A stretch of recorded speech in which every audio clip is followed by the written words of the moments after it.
chapter 8, cell, the basic unit of life. So why cell is called as the basic structural and fundamental unit of life? Structural because a single cell combines to form tissues, which further combine to form organs.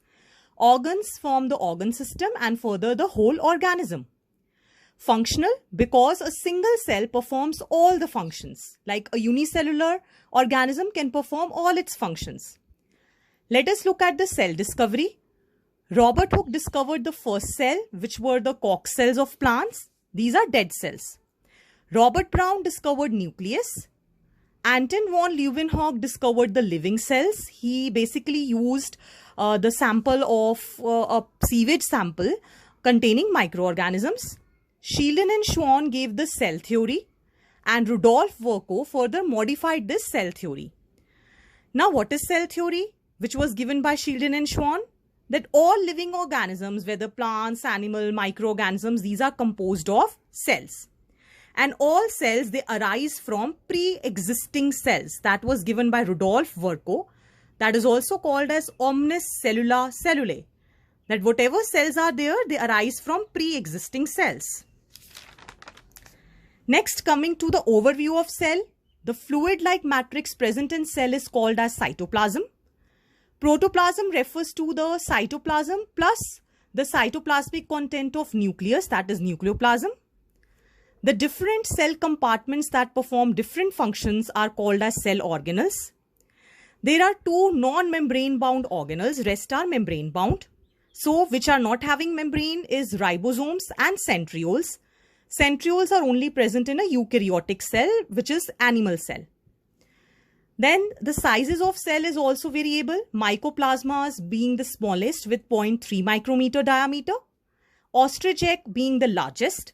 And in humans, RBCs are largest with 7 micrometer diameter. Then the shapes also vary with function. Like RBCs, they are biconcave because maximum space they have to give to hemoglobin.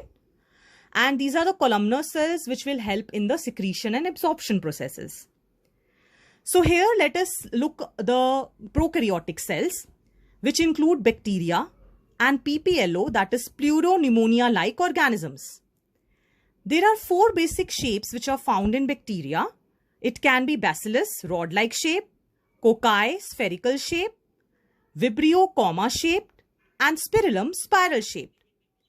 In the prokaryotes, how they are different from eukaryotes? Firstly, they do not have any membrane-bound organelle, means only ribosomes are present. And moreover, the nucleus is in the form of a nucleoid, where the genetic material is not surrounded by any membrane. It is freely present. Moreover, in a prokaryotic cell, there are small circular DNA molecules outside the genomic DNA called as plasmid DNA, which provides certain benefits to the organism like resistance to antibiotics. There are certain enfoldings of the cell membrane called as mesosome, which help in cell wall formation, DNA replication, respiration, and secretion. Next, there are in cyanobacteria certain enfoldings which have pigments called as chromatophores.